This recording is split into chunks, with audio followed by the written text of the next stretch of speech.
Ce sont des cours essentiels de mathématiques pour bien comprendre l'électronique.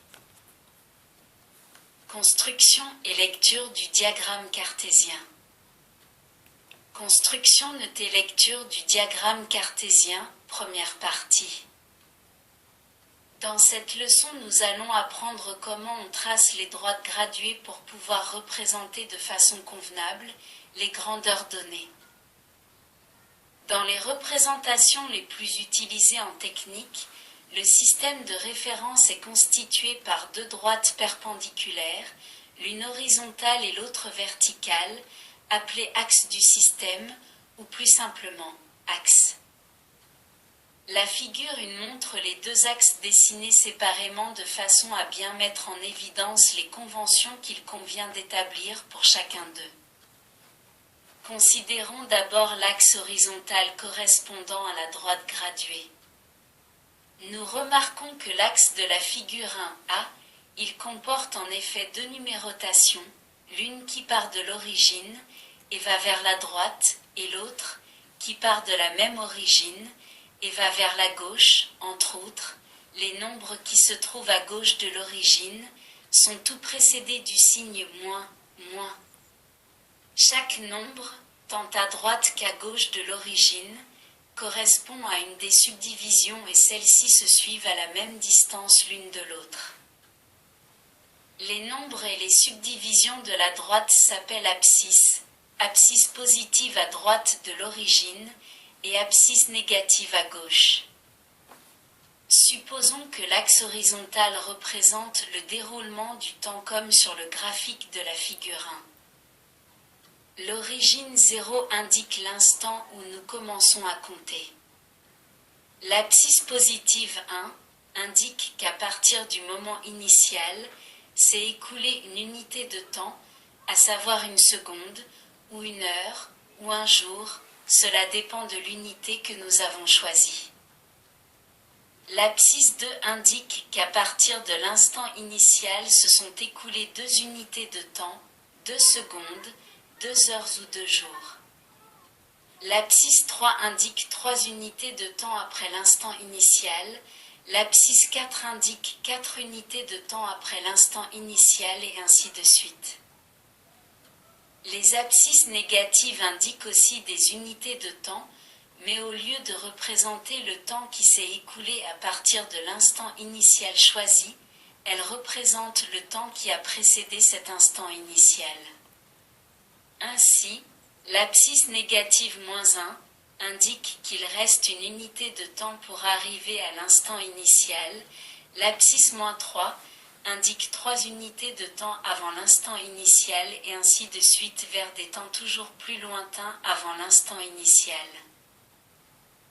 En ayant présent à l'esprit la signification des nombres précédés du signe moins, -4, -3, -2, -1, nous observons qu'en allant vers la droite, c'est-à-dire qu'en passant d'un grand nombre à un plus petit, la distance à partir du temps initial diminue, on peut penser que la flèche qui indique l'augmentation des temps n'est pas en accord avec la représentation des temps à gauche de l'origine. Cette déduction serait exacte si nous nous limitons à regarder la numérotation des abscisses négatives, sans prendre en considération la progression du temps.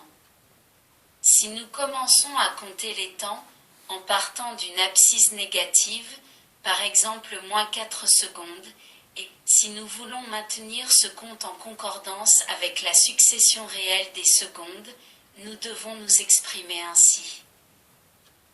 -4 secondes, -3 secondes, -2 secondes, -1 seconde, temps 0, 1 seconde, après le temps 0, 2 secondes, 3 secondes, 4 secondes.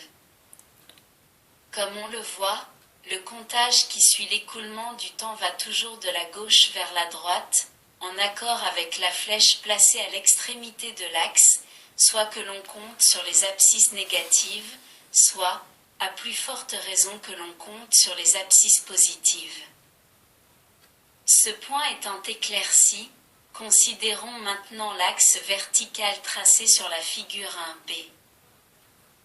Nous pouvons répéter toutes les considérations faites pour l'axe horizontal à propos de l'origine, des numérotations et des subdivisions. La seule différence consiste dans le nom donné aux subdivisions et aux numéros correspondants qui sont appelés ordonnées positives au-dessus de l'origine et ordonnées négatives au-dessous de cette même origine. L'axe vertical doit aussi représenter une grandeur physique donnée.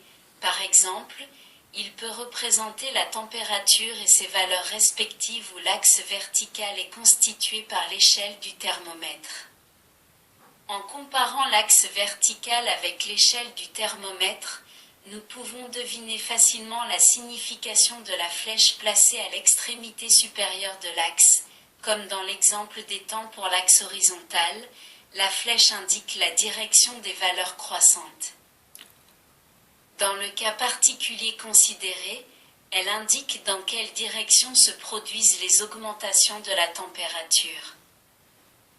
Une augmentation de température consiste justement, à partir d'une valeur ordonnée négative, à aller vers les valeurs croissantes des ordonnées positives. Ce déplacement va donc de bas en haut, comme l'indique la flèche, au même titre que la colonne de mercure du thermomètre monte lorsque la température augmente. La signification des axes étant établie, voyons maintenant comment ils sont disposés sur la feuille de manière à former un système de référence adapté à l'établissement et à la lecture des graphiques. Pour exploiter un système de référence, il suffit de convenir de la position de chaque axe dans le plan de la feuille. Comment, en partant d'un point du plan, déterminer son abscisse et ordonnée? Comment, en partant de l'abscisse et de l'ordonnée, situer un point dans le plan? Parmi les solutions possibles, en nombre infini, adoptons celle de la figure 2, qui, sous beaucoup d'aspects, est la plus simple et la plus fréquemment utilisée en électronique. Étant donné un point, on considère deux droites passant par ce point, l'une perpendiculaire à l'axe des abscisses et l'autre perpendiculaire à l'axe des ordonnées. Pour composer ce système de référence, il faut croiser deux axes perpendiculairement et de telle façon que leurs points d'origine respectifs coïncident. En outre, on établit la règle suivante pour passer des points du plan aux valeurs correspondantes que l'on peut lire sur les axes. Étant donné un point, on considère deux droites passant par ce point, l'une perpendiculaire à l'axe des abscisses et l'autre perpendiculaire à l'axe des ordonnées. L'intersection de la droite perpendiculaire à l'axe des abscisses avec cet axe indique la valeur de l'abscisse, l'intersection de la droite perpendiculaire à l'axe des ordonnées avec cet axe indique la valeur de l'ordonnée.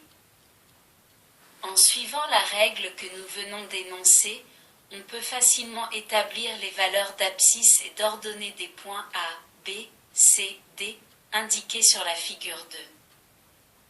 Point A. La perpendiculaire à l'axe des abscisses indique sur cet axe la valeur 2 et la perpendiculaire à l'axe des ordonnées indique sur cet axe la valeur 2. Par conséquent, le point A correspond à la valeur d'abscisse 2 et à la valeur d'ordonnée 2.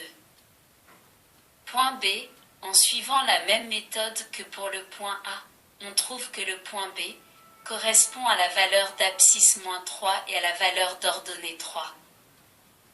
Point C, il correspond à la valeur d'abscisse -1 et à la valeur d'ordonnée -5. Point D, il correspond à la valeur d'abscisse 4 et à la valeur d'ordonnée -2. Les graphiques basés sur les règles précédentes s'appellent les diagrammes cartésiens. Un diagramme cartésien divise le plan de la feuille en 4 parties, appelées cadrans, séparés entre eux par les deux axes qui se croisent.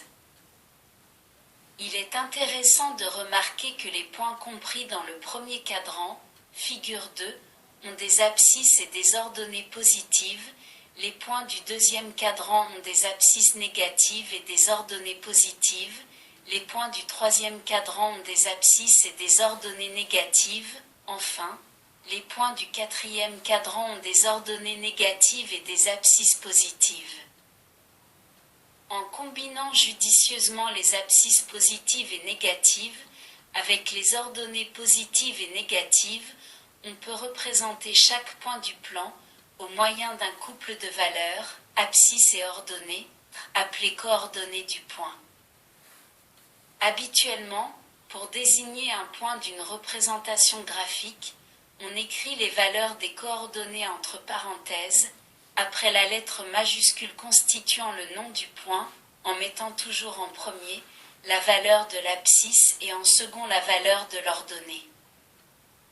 Par exemple, pour désigner les points de la figure 2, on écrit en abrégé A, 2, 2, B, -3, 3, C, -1, -5, D, 4, -2. Il faudra toujours avoir à l'esprit cette écriture abrégée chaque fois qu'un point du graphique devra être désigné par ses coordonnées ou, inversement, lorsque connaissant les coordonnées, on devra situer un point dans le plan.